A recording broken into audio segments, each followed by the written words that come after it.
Miércoles 28 de noviembre, saludos señoras, señores, bienvenidos como cada día a este espacio, a esta revista de prensa, donde vamos a hacer nuestro habitual recorrido por las portadas de los periódicos que se editan en Córdoba, Diario Córdoba, Diario ABC, Diario El Día, y como cada miércoles nos acompaña Rafael Aranda. Rafa, bienvenido. ¿Qué tal? Buenos días, un placer. Redactor jefe del Diario Córdoba, como saben. Bueno, hoy hay un par de asuntos propios de los periódicos en las portadas. Empezamos con este asunto, por ejemplo, por el Diario Córdoba, que lo tenemos aquí con nosotros, que dedica media página a un acto importante con el que ayer se cerraron los actos del 40 aniversario de la Constitución, en el caso del diario Grupo Z.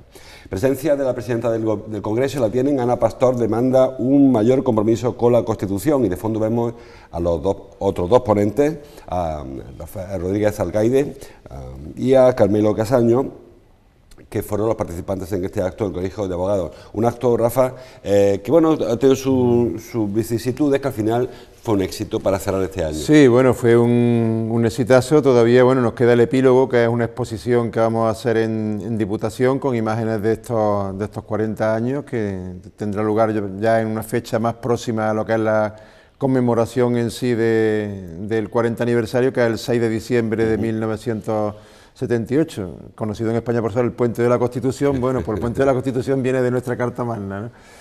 Además, bueno, una curiosidad, el mismo día que aprobamos la Constitución se aprobó el puente del Jueves Santo. El día de antes se aprobó que el Jueves Santo y el Viernes Santo serían festivos. Bueno, dicho esto a modo de anécdota, efectivamente, ayer fue uno de los actos principales, fue el tercero de los diálogos con los que estamos conmemorando el 40 aniversario de nuestra Carta Magna. El primero correspondió a Padres de la Constitución. Contamos con la presencia de Miquel Roca, uno de los con literalidad padres de la Constitución, de los autores del texto de nuestras normas de convivencia de estos 40 años.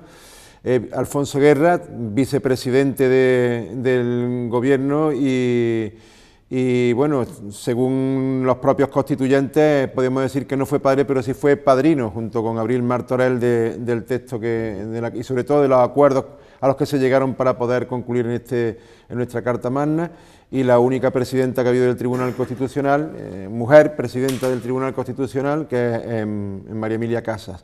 En el segundo participaron juristas y constitucionalistas. Contamos con la presencia de los profesores Santiago Muñoz Machado, Diego López Garrido, Ana Carmona, y con el magistrado cordobés del Tribunal Supremo, Eduardo Baena. Y ayer correspondió, pues bueno, a quien es la tercera autoridad del país y para la que la Constitución es la principal herramienta de trabajo, que es la presidenta de la Cámara del Congreso de los Diputados. Entonces, para tender puentes entre aquella España constituyente de hace 40 años y la España constitucional 40 años después, que ya digo, prácticamente preside Ana Pastor, contamos con la colaboración para llevar el acto adelante de dos de nuestros diputados constituyentes. Lamentablemente hay muchos que ya no nos pueden acompañar, y en este caso fue un auténtico lujo tener como entrevistadores de la presidenta del Congreso a dos de los diputados cordobeses que votaron en aquella Constitución en las Cortes, que fueron Carmelo Casaño y José Javier Rodríguez Alcaide. Fue un acto muy entrañable, ya digo, porque hubo tiempo para la nostalgia de aquellos tiempos pasados en los que las relaciones dentro del Parlamento se regían por un consenso absoluto, algo que lamentablemente con imágenes que vemos en el presente ahora se ponen más de una vez en cuestión, y sobre todo el pasado y el presente se dieron la mano para hablar de la Constitución con perspectiva de futuro y para desear otros 40 años más, aunque la mayoría de los que estamos aquí pues no vayamos a vivir para contarlo. Sí, pero ahí parece un consenso, Rafa, en que hay que darle un retoque a la Constitución, aunque la presidenta del Congreso ayer dijo que bueno, hay que respetarla, hay que un compromiso, pero parece claro que 40 años, muy pocos textos legales de este nivel en el mundo aguantan 40 años. José Javier Rodríguez Alcaide habló ayer de posiblemente no modificaciones profundas, pero sí enmiendas, como se hacen en otras constituciones, sobre todo la norteamericana. como dijo Miquel Roca, el padre de la Constitución, en la primera de las jornadas, nadie pierde el sueño en este país por un artículo de la Constitución vigente. Sí es verdad que en estos 40 años se dan circunstancias que son, digamos, que han evolucionado bastante con respecto a aquella España de 40 años atrás. Incluso hay algunos, como por ejemplo el servicio militar, que se sigue reconociendo dentro del texto constitucional como un servicio militar obligatorio y el servicio militar ya ha desaparecido, u otras normativas que entonces pues tenían cierta razón de ser que estuvieran dentro del texto de convivencia y ahora no tienen que estar. Pero por lo demás, bueno, sabemos que también cuando se elaboró la Constitución en el título 8, pues daba cierto trato a la autonomía, y ya hemos visto que la cuestión territorial se ha desbocado un poco y que por tanto pues hay que también estudiar ciertos encajes de determinadas comunidades autónomas dentro de la Carta Magna, que por tanto también hay que estudiar a fondo, temas como la monarquía, que también son discutidos por algunos sectores de la población, pero en lo que es lo sustantivo, la Constitución, podemos decir que es una buena Constitución, que precisamente esta Constitución es lo que nos permite que tú y yo estamos hoy aquí hablando de temas, por ejemplo, como la Constitución o como temas de cuestiones políticas, y que ha garantizado pues, los 40 años de mayor estabilidad política de la historia de este país. Sí, yo me refería, Rafa, a que la Constitución se vota en el 78. Había que tener 18 años, con lo cual nadie que haya nacido antes del 60, o sea, después del 60, ha votado esta Constitución. Quiero decir, bueno, otros que han nacido antes tampoco la votaron, pero al menos los que nacieron a partir del 60, te lo incluimos tú y yo, no votamos esta Constitución, sin embargo es nuestra herramienta. Lo que pasa es que también a estos textos de convivencia y constitucionales, pero no en España, sino en ningún país del mundo, se les ponen fecha de caducidad, ¿no? Solamente, bueno, se van sometiendo a renovaciones. Para que nos hagamos una idea del consenso que hubo en aquella época cuando se votó la Constitución, la Constitución española salió adelante con el 98,5% de los votos favorables del censo que votó aquel día. Incluso otro dato muy significativo de cómo ha cambiado el país. En la comunidad autónoma donde hubo más participación fue en Cataluña, y la Constitución salió adelante en Cataluña también con el voto a favor del 95% de los catalanes. Había que hacer hoy un referéndum en Cataluña para ver cuántos votan y cuántos votan a favor, y seguramente ese porcentaje saldría muy bajo, ¿no? Eso quiere decir que bueno, se hizo con un amplísimo respaldo, insisto, con un mayor absoluto consenso. Recordemos que dentro de aquellas cámaras, de aquellas cortes en las que se votaron la Constitución, estaba Fuerza Nueva, por ejemplo, el partido a la derecha de Vox, para que los que no conozcan qué era Fuerza Nueva en aquella época, pues se hagan hoy una idea, ¿no? Por tanto, fue un texto que salió con mucha solidez, con amplio respaldo, un respaldo que le da más a la Constitución unos pilares muy potentes, porque la población española está muy identificada, y sin embargo, bueno, 40 años después, obviamente la sociedad ha evolucionado. Ese texto base, sin partir de cero, pues puede tener modificaciones que se adapten a las nuevas realidades sociales, efectivamente, pero sigue siendo una buena Constitución. Como dijo Roca, y yo lo apoyo, nadie pierde el sueño en este país por un artículo de la Constitución. Bueno, pues veremos cómo evoluciona. Hay unos actos, lógicamente, organizados para conmemorar este 40 aniversario. Sí, precisamente el día fue curioso porque el día 5 y el día 6 están invitados también constituyentes y todos aquellos que han pasado por la Cámara a lo largo de estos 40 años, por las dos cámaras, por el Congreso y por el Senado. El día 5 se estrena una sinfonía creada expresamente para conmemorar este acto, que es la Sinfonía de la Constitución, una especie de como la Sinfonía del Nuevo Mundo. Y el día siguiente, el día 6, en el Congreso de los Diputados, pues tiene lugar el gran acto magno para toda esta gente, ¿no? Y reconocimiento a los que fueron en su día los constituyentes y los padres de la Constitución. Pues bien, se lo tienen que pagar de su bolsillo. Es a lo que iba. Vemos en determinados momentos algunos ligereza o alegría en determinadas inversiones, y sin embargo, bueno, pues el reconocimiento que van a tener en lugar a los padres de nuestra Constitución, pues se lo van a tener que pagar ellos. Ya, igual te pueden hacerlo. Quien no va a poder hacerlo, por cierto, y a comparar de ese pequeñito, es el que fue el presidente de Caja Rural, que fue senador constituyente y que falleció ayer en Córdoba en el transcurso de un acto. José Luis García Palacios se llamaba este hombre, viene en los tres periódicos, el ABC con foto pequeñita en la portada. Muere en un acto en Córdoba José Luis García Palacios, presidente de la Fundación Rural Sur, también también el diario El Día lo trae en la parte alta, también con fotos.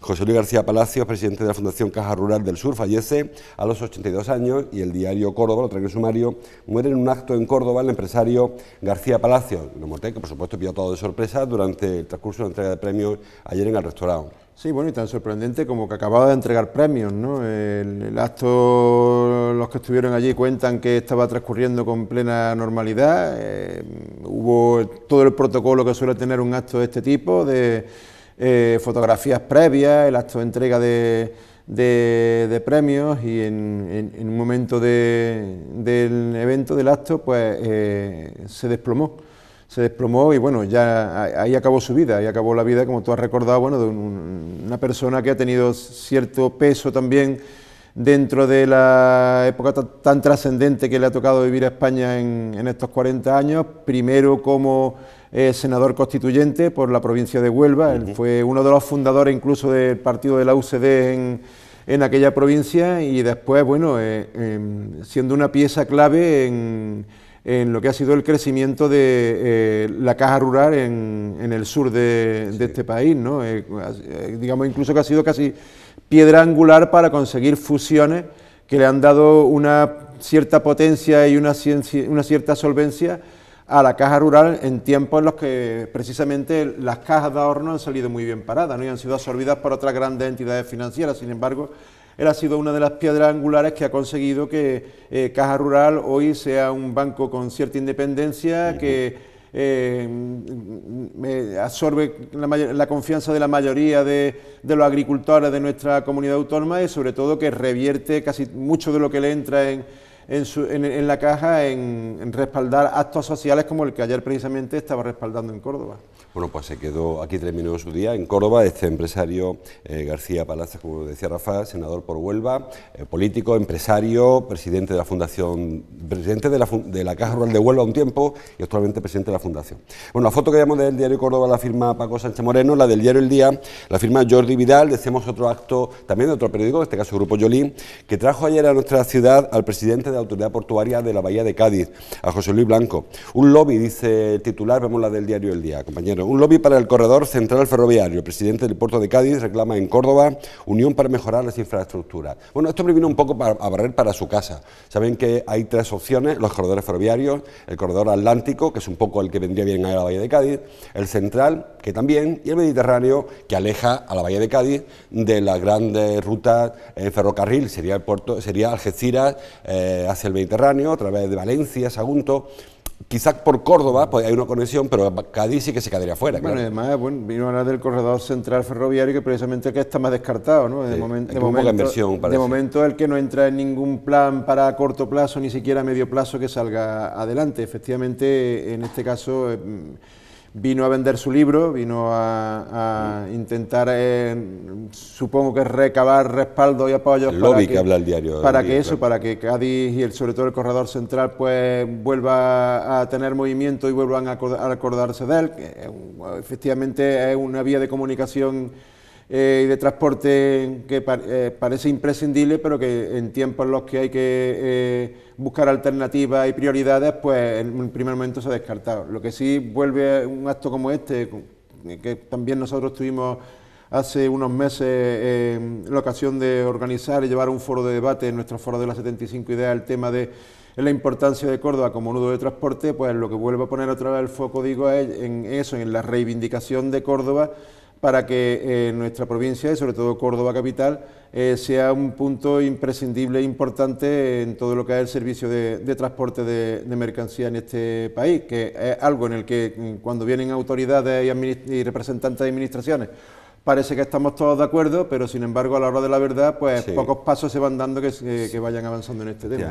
Recordemos que el puerto de Algeciras es el puerto más importante de España, puerto de mercancías más importante de España, y que la conexión Algeciras-Córdoba, conexión evidente, es decir, con cualquiera de las tres opciones podía pasar por Córdoba, aunque es verdad que la Mediterránea es una opción, Algeciras hacia Sagunto, que nos dejaría fuera, pero parece que la opción que se elegiría sería Algeciras-Córdoba y Córdoba ya buscando el Mediterráneo. El campo de Gibraltar está empezando también en las últimas fechas a alzar la voz.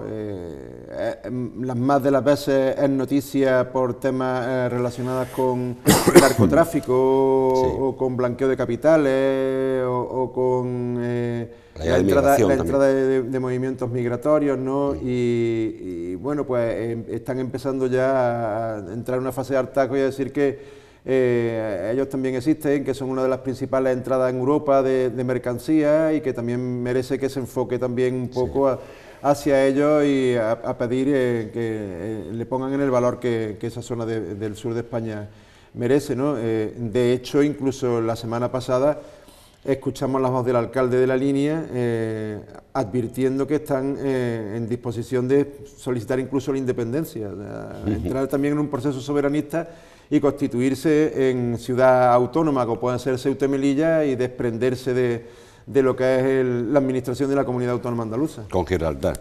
La portada que nos queda de ABC, la de ABC quiero decir, la foto que firma Valerio Merino, titula en página 1, hallan 2 nuevos edificios en Medina Azahara. Excavaciones en el yacimiento, investigadores del Instituto Arqueológico Alemán descubren la arcada desaparecida de la Plaza de Armas y un pabellón de recepciones. Realmente no, el hallazgo no se produjo ayer se produjo una conferencia en la que el director de este instituto alemán que está trabajando en Medina Azahara hizo pública este hallazgo, que es importante, fundamentalmente porque lo que hace es que perimetra la Plaza de Armas, que hasta ahora se conocía esa arcada que vemos, que es la fachada hasta ahora fachada oriental de Medina Azahara, pues hay una fachada más para allá, más hacia el este, que es la que cerraría este edificio, y luego este complejo, y luego el edificio que apareció, que hace tiempo que apareció, que lo conocimos hace unas semanas, que ayer se hizo público.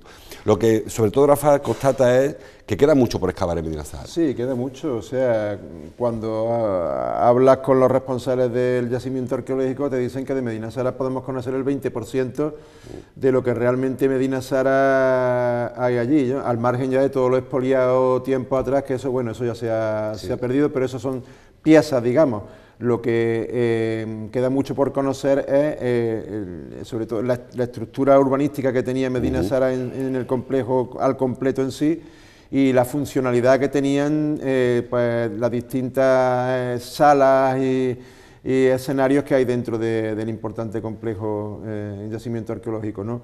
El descubrimiento que ahora han dado a conocer los investigadores arqueólogos alemanes que están llevando a cabo dentro de un proyecto de investigación general que hay en Medina Azahara, con mayor impulso una vez que ha sido reconocido como Patrimonio de la Humanidad por parte de la UNESCO, fue bueno, pues una de las zonas más notables que hay en Medina Azahara, que es el patio de armas. Hasta ahora conocíamos una monumental, impresionante arcada que daba acceso, bueno, pues que aquello no es la inmensa explanada en sí que en un primer momento parecía, sino que estaba también rodeada por otra serie de fortificaciones y arcadas que le daba una estructura visible bien distinta a la que hasta ahora habíamos imaginado, y sobre todo, bueno, pues dotaba de una mayor funcionalidad a un espacio en el que en principio, bueno, pues se le daba a lo mejor el uso de una zona para recibir a los embajadores que iban a hablar con el califa en aquella zona palaciega, ¿no? También, bueno, pues estas investigaciones están sacando a la luz una influencia en lo que es la arquitectura persa, más allá de lo que incluso se consideraba, dentro de que, bueno, ya Medina Azahara sabíamos que era una macroobra en la que había tenido pues participación prácticamente casi al 100% en la dinastía omeya, que procedía precisamente de aquellos países, pero bueno, la influencia de la arquitectura persa en este momento, en aquel momento, parece que era más fuerte incluso de lo que en un primer momento estaba datado, ¿no? Es importantísimo que se sigan llevando a cabo labores de este tipo dentro del yacimiento arqueológico, no solamente ya para que nos permita conocer pues con mayor profundidad raíces tan importantes en nuestra sociedad y nuestra cultura como es la gran influencia que dejó en Córdoba aquella época de convivencia árabe, ¿no? Sino también, bueno, pues para poner en valor aquella instalación que va a ser una pieza importante para intentar consolidar una de las principales industrias que tenemos ahora mismo en Córdoba, que es el turismo cultural. Y aparte hay un elemento que yo creo que es importante cuando aparece este tipo de hallazgos. Hasta ahora parecía como que la Córdoba musulmana era era una especie de reducto o mella de la Córdoba de Damasco, o sea, del Islam de Damasco. Como tú bien dices, ahora hay una influencia de Bagdad, que eran rivales de Damasco. Es decir, que esto era algo más que una isla, era un estado, realmente, el estado omeya, con conexiones con todo el Mediterráneo, conexiones con Persia, con Bagdad. Es decir, que había una relación que hasta ahora parece que se ha intentado hurtar por la historia. Era un reducto, como los galos estos de Asterix, ¿no? Y estaban aislados los cordobeses de aquella época. Sí, y no bueno, fue así. Ya digamos que en la época de Medina Sara el poder del califato ya también estaba empezando a menguar dentro de la propia expansión islámica que había por todo el continente. Después, bueno, hay muchos historiadores y arqueólogos que dentro de que reconocen el valor que tenía o que tiene Medina Sara como conjunto arquitectónico o incluso como búnker y lugar de influencia mundial en sí, recuerdan que Medina Sara dentro de la historia son 80 años. O sea que hay otros, sitios neurálgicos de poder de aquella época, que incluso anteriores, que posiblemente le han dado más valor, incluso más peso a Córdoba en sí, que lo que es el Palacio de Medina Sara, ¿no? Pero sí que efectivamente, bueno, era un sitio muy singular, un sitio muy común, porque era un sitio también un poco de resistencia de una cierta línea, digamos, dentro de lo que era el Islam en aquella época, con respecto a lo que era en su conjunto, en su totalidad en sí, ¿no? Y una segunda reflexión y última sobre este tema. La Junta se resiste a crear un patronato para Medina Zahara.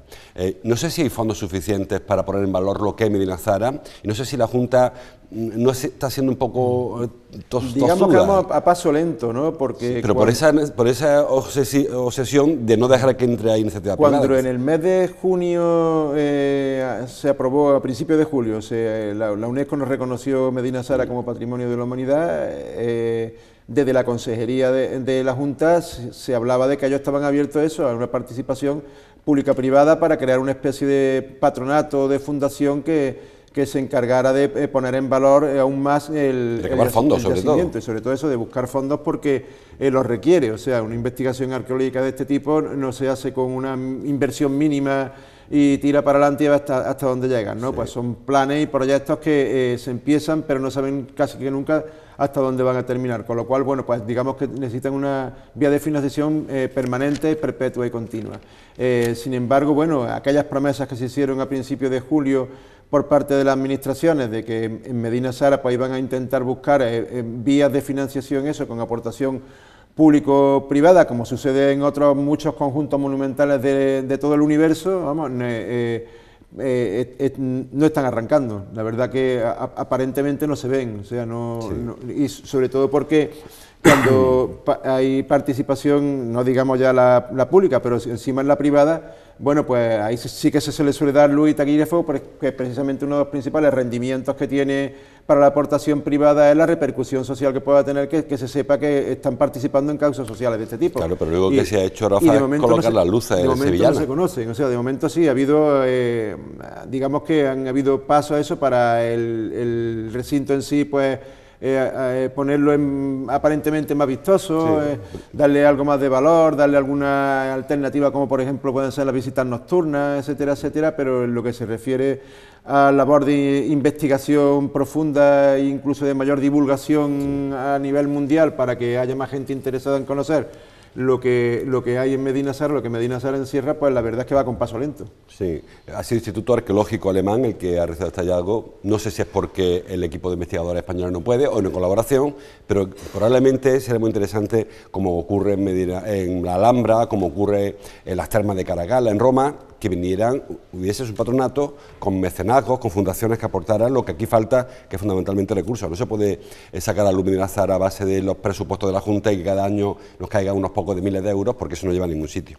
Bueno, seguimos avanzando, hablando también de presupuestos, si quieren, porque el diario El Día, a 5 columnas, habla de la huelga de médicos que ayer se vivió en Córdoba. Titula: el 80% de los médicos secunda la huelga en atención primaria, según datos del SIMEC, porque la Junta lo reduce al 15%, como siempre, cifras más que dispares, cifras inverosímiles. uno u otro pues no están engañando, porque entre el 80 y el 15 hay un margen tremendo. Hombre, en la época que vivimos de las aplicaciones para todo, en los que ya, bueno, pues una aplicación le pega un botoncito y automáticamente te dice la verdad absoluta sobre los temas más increíbles, más inverosímiles, cabría ya pedir que inventaran una que contara manifestantes en manifestaciones y de la gente que ha respaldado huelgas en convocatorias, porque las cifras suelen ser tan dispares que ya se quedan casi que en anécdotas, ¿no? Sí. Es increíble que los convocantes, por un lado, te diga que hay el 80% de los médicos de primaria y de pediatría han respaldado una huelga y estén contentísimos, pero por otro lado la administración te diga que solamente fueron el 14%.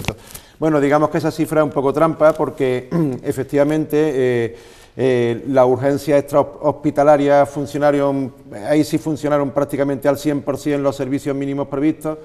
Con lo cual, bueno, pues aunque hubo mucha incomodidad a la gente que fueron a sus centros de salud habituales se encontraron con puertas cerradas, pero sin embargo después se derivaron hacia otras vías de asistencia médica, como fueron urgencias, pues prácticamente la mayoría sí que fueron asistidos, de ahí que ellos reduzcan esa cifra de incidencia solamente al 15%. Pero ¿no? Es que los sindicatos lo que hacen es que cuentan la huelga entre quienes podían hacer huelga, es decir, sacan de la posible contabilización a los que estaban de servicios mínimos, mientras que el adjunto lo que hace es que cuenta cuántos médicos faltaron. Si faltaron X, pues ese es su porcentaje. Pero que son cifras aún así muy dispares. Sí, señor, que resta credibilidad, claro, ¿no? a la cifra en sí, no a la manifestación, a la convocatoria, sino a la guerra de cifras que hay, como cuando convoca una manifestación y uno dice que fueron 3 millones y otros 500.000, que es que hemos visto esas disparidades también en estos datos.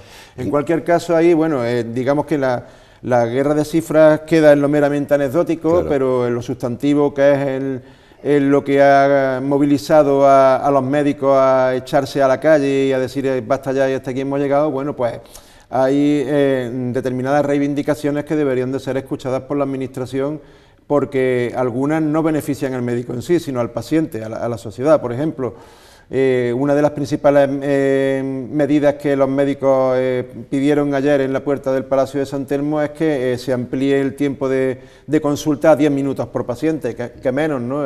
Cuando entramos a la consulta, prácticamente ahora asistimos a consulta express, ¿no? Te vas diciendo, bueno, si prácticamente yo lo único que he hecho ha sido escucharme, si a mí el médico no me ha puesto ni la mano encima. Con lo cual, bueno, pues te genera cierta desconfianza, ¿no? Además, no parece que algo tan importante como sea un tema de salud se pueda resolver en menos de 10 minutos como se está resolviendo ahora. Piden también que se cubran las bajas de los médicos. En determinadas ocasiones, cuando un médico está de baja, no se contrata sustituto, sino que los pacientes de ese médico pues pasan a la sala que hay anexa, con lo cual se multiplica por 2 y entonces ese día, si ese médico tenía incluso poco tiempo, que ya hemos dicho, por debajo de los 10 minutos, para atender al paciente, pues ese día se multiplica, incluso se divide a la mitad y prácticamente es un hola y adiós, ¿no? Más allá de otras reivindicaciones salariales que puede haber. Por lo tanto, no quedémonos con esa disparidad, la anécdota que dan, esa diferencia de cifras que dan uno y otro, y sin embargo, bueno, pues cabría pedir que sea mayor sensibilidad a la hora de escuchar las reivindicaciones de un colectivo tan importante como el de los médicos. Y luego hay un asunto que también salió ayer y que no solamente afecta a la primaria, que es la lista de espera. Ahora se están camuflando la lista de espera porque hay un compromiso de la Junta para que no superen unos ciertos periodos, en tanto en las intervenciones como en las pruebas diagnósticas, que no se están dando. Los camuflan porque te dan una cita, luego te llaman, te la posponen y ahí, o te llaman para una precita, algo para camuflar un poco que han pasado los 3 meses que establece la Junta sin que te operen. Sí, y además, bueno, en época en la que precisamente los españoles no estamos mirando al bolsillo y los andaluces no estamos mirando mucho al bolsillo por tema de crisis, es contradictorio, sin embargo, que cada vez crezcan más pues los ciudadanos que buscan cobertura en la medicina privada, ¿no? Y cuando buscas cobertura en la medicina privada es porque no estás muy satisfecho con la respuesta que encuentras en la medicina pública, y la mayoría de las veces es por temas precisamente de estos, precisamente porque se demoran en el tiempo las consultas, con lo cual, bueno, pues muy discutible precisamente eso, que la celeridad con la que te atienden y las listas de esperas pues vayan a la baja, cuando por otra parte estás buscando vías de atención por otro sitio, por otros lugares que te cuestan el bolsillo, que estás pagando 2 veces porque pagas seguridad social y pagas medicina privada para intentar que te atiendan con mayor prontitud. Bueno, pagan y la usan, porque el usuario de la medicina privada habitualmente va a la pública a que le receten, porque la privada no te recetan, con lo cual es verdad que para intervenciones sí que va a la privada, pero cuando hay que ir al médico de cabecera va a la pública que te recetan, es decir, que al final ni siquiera desbloquea la No obstante, también es verdad, bueno, que en lo que es la reivindicación de los médicos de la sanidad pública en las últimas fechas, pues también entra en una vorágine, siguiendo determinados personajes que tienen una puesta en escena muy llamativa, que ya, bueno, pues digamos que se están convirtiendo también más en otro elemento anecdótico como este baile de cifras que la reivindicación que hacen en sí, ¿no? Me refiero, por ejemplo, a temas como el Spiritman, que por cierto, que en Córdoba quiere convocar una concentración para darle caña a la Junta el día de la jornada de reflexión, que eso está totalmente prohibido, o sea que aquí todos nos tenemos que atener a unas ciertas normas, ¿no? Sí. Pero vamos, que no debería solapar personajes que aparecen de este tipo, con el insulto en la palabra, o este baile de cifras para solapar algo tan importante como que el sistema de salud en determinados aspectos se lo tiene también que dejar ver y ocultar. Sí, necesita un impulso importante en recursos de nuevo, tanto económicos como materiales como humanos. El diario Córdoba, el pasado domingo, recuerden, se celebró el Día Internacional para la Erradicación de la Violencia contra la Mujer. Hoy trae un testimonio de una chica, de una señora, que titula el diario Córdoba, forzada a huir de su agresor. Es un testimonio que recoge Araceli, creo, ¿no? Araceli Ruiz. Y bueno, pues es un testimonio más, no es el único, ni el más importante, pero es significativo que ocurra lo que esta mujer denuncia, que tiene que irse de Córdoba y de España incluso, porque la justicia no le pone solución a sus problemas. Sí, un caso muy, muy llamativo, de ahí que, bueno, se haya singularizado, ¿no? Porque era un matrimonio estable, un matrimonio que tenía una vida, pues, feliz, una convivencia, pues, como debe ser la familia, con tolerancia, cariño, un matrimonio con una hija, el conductor, con una profesión estable, ella regenta un pequeño negocio también en Córdoba, bueno, y la pareja se empezó a ver desestructurada porque él cayó en temas de drogas, alcohol, y empezó la convivencia a deteriorarse y a manifestarse, bueno, pues en conductas agresivas a ella, ¿no? Él está cumpliendo la condena precisamente por agresión, incluso la amenazó con un cuchillo, fue la propia hija menor de la casa a la que llamó a la fuerza de seguridad para que acudieran a su casa porque su padre estaba iba ya más allá del maltrato a su madre.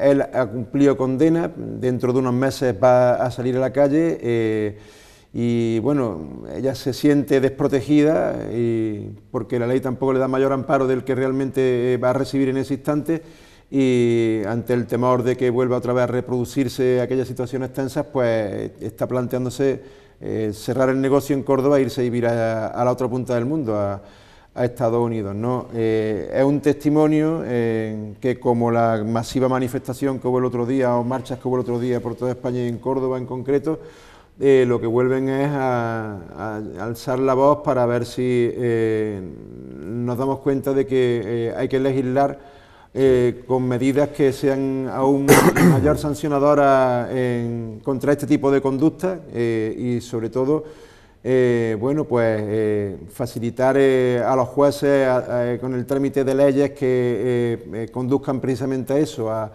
a poder castigar aún más este tipo de conducta, y sobre todo también, bueno, pues pedir mucha pedagogía, ¿no? Sobre todo que las nuevas generaciones pues crezcan ya con una higiene mental en el tema de la convivencia de géneros que no tenga nada que ver con la que hemos alcanzado hasta ahora, ¿no? Yo, al margen de que esté de acuerdo o no en que la condena sea mayor o menor, no entiendo de leyes, pero sí que es cierto que las mujeres víctimas de agresión no tienen la protección suficiente. La mayoría de las mujeres que sufren una agresión no ha sido la primera. Bueno, hubo uno que fue la primera. De ahí adelante no son primeras agresiones y no se prevé esa situación, no se les protege, no se consigue porque lo del alejamiento no funciona. La semana pasada, en la polémica audiencia de Navarra, de la que salió la sentencia contra los miembros de la manada, redujeron a 10 meses que eso ni siquiera es cárcel, a 10 meses un intento de asesinato de un hombre a su pareja, ¿no? Porque se arrepintió en el último momento cuando ya estaba estrangulándole literalmente, apretándole la garganta con los dedos, en el último momento aflojó las manos y entonces lo consideraron una agresión esporádica, una cosa así, y le metieron 10 meses solamente de sanción. Bueno, pues eso genera alarma. Conductas, sanciones de este tipo, porque manifiestan una indefensión por parte de la mujer frente a hombres con estas conductas agresivas que lamentablemente abundan en la sociedad, y parece que les dejan absoluta impunidad para que sigan manifestándose de este tipo, ¿no? Efectivamente, hace falta una revisión de la legislación acerca de la violencia de género y sobre todo proteger a la víctima. Bueno, terminamos ya fuera de hora hablando de un anuncio que se hizo ayer. El Cabildo anunció, lo trae el diario ABC en su portada, el Cabildo pone en marcha este viernes la nueva ruta de las iglesias fernandinas. Se podrá acceder a 9 iglesias, la mayoría son iglesias fernandinas, también se incluye el Carmen de Portanueva y también la iglesia de San Agustín, que están dentro de ese perfil. Quizá la polémica está en que para visitar, bueno, se puede visitar pagando un horario de lunes a viernes, y que también se puede entrar con el ticket de la mezquita catedral. Y yo encuentro algunas disfunciones en este proyecto. Primero, que lo haga el Cabildo, porque el Cabildo, que yo sepa, no es el titular de las iglesias, sí de la catedral, pero no de las iglesias que son del obispado. Y luego que no se haya puesto esto en común con el Patronato de Turismo, el Instituto de Turismo, que parece que tienen que regular ese sitio. No, y además una cierta coordinación, ya que quieren ponerla en valor, incluso que le fijan un precio, ¿no? Porque yo, vamos, siempre que viene gente de fuera de Córdoba por primera vez, suelo llevarlo a una ruta por las iglesias fernandinas, porque tienen un atractivo.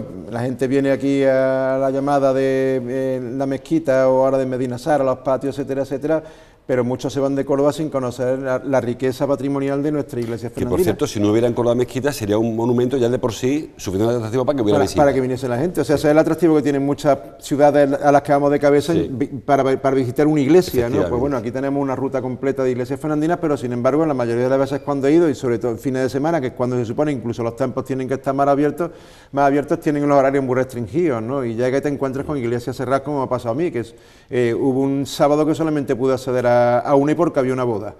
Pero efectivamente, bueno, pues merecen ser puestas en valor. Además, van incluso a estar informadas, pues, con APP y unas guías de locución que son un auténtico privilegio por la riqueza con la que han sido elaboradas.